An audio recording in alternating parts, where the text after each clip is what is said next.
Moonkiss. I had earned the nickname of witch as soon as I entered adolescence, and I had earned it on my own. It wasn't something that bothered me, since it was true that I could manipulate the elements and the forces of nature to my advantage. What irritated me greatly was that they said it with contempt and looked down on me. Realistically, it was what could be expected from the prejudiced inhabitants of a small town in the mountains, but it still drove me crazy.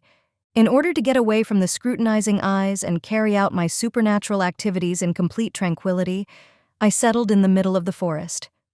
I knew that living there only intensified the rumors that swirled around me, so instead of fighting them, I fueled them. Therefore, when I went to town, I would tangle my brown hair, decorate it with leaves, smear my face and the lower part of my dress with mud, and walk through the streets of the town barefoot, scandalizing the townsfolk. It was fun moving around surrounded by whispers and fearful looks. The big drawback was that I felt very alone. Despite knowing that I was special, that I had an enviable gift, and that I was capable of doing things that these people would never achieve, I felt isolated in my brilliance. I wanted to engage with people without having to tolerate their irrational prejudices and preconceived ideas. One day it occurred to me that I could achieve this goal.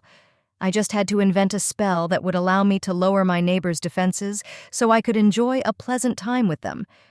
Developing a spell is a process very similar to creating a recipe.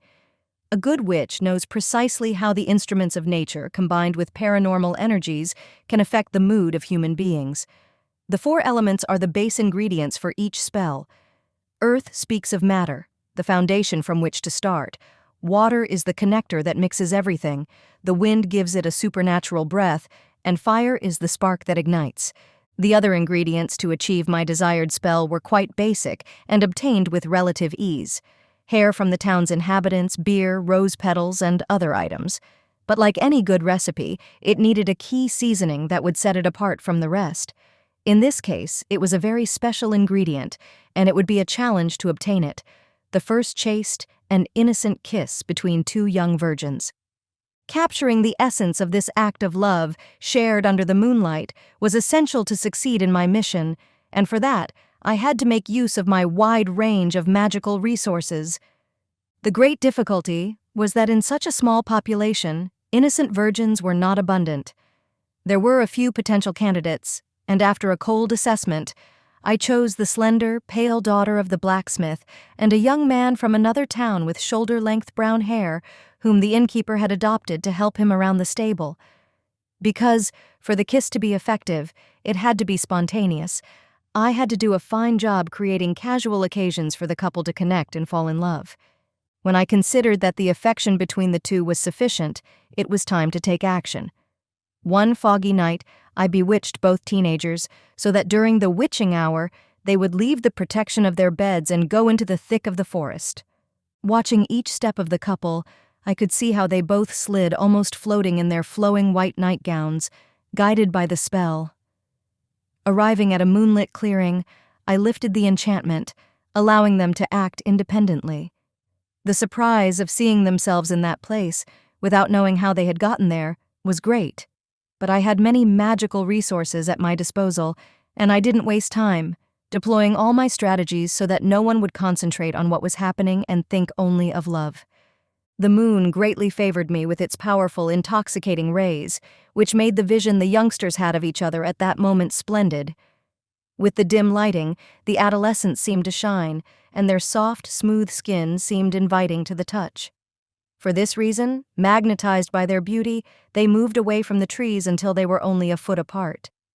The concentrated scent of jasmine that I spread through the air gradually filtered into the lungs of both teenagers and loosened every muscle in their body, invading them with a sensation of delicious pleasure.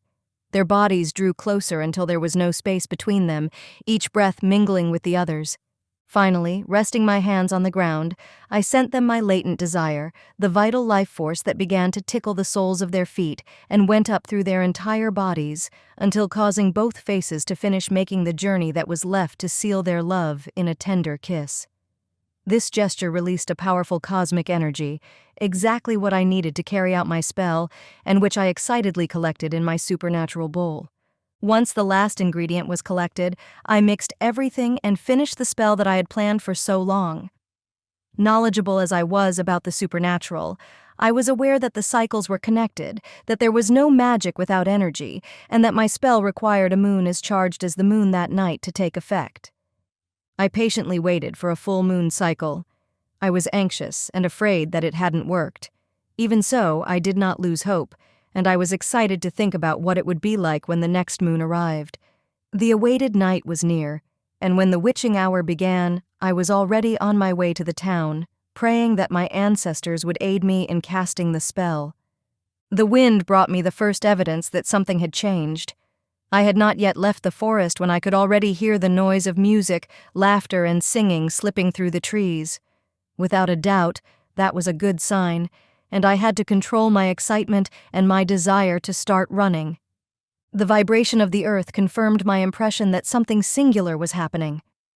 Following the mobilizing sensation of the ground rumbling, I found myself in the midst of a group of people who formed a large circle and danced to the beat of the melody generated by the musicians.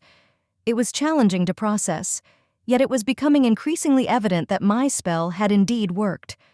I kept walking, feeling possessed by the powerful force of a blaze of fire, around which a group of men and women were talking and laughing. Among the people gathered was the blacksmith, who had made fun of me many times. To my great surprise, that night he approached me with complete kindness and offered me a mug of beer. Gradually, beneath the potent moonlight, I became part of the lively festival, engaging in conversations, dancing, and laughter. It was evident that they were all under the spell.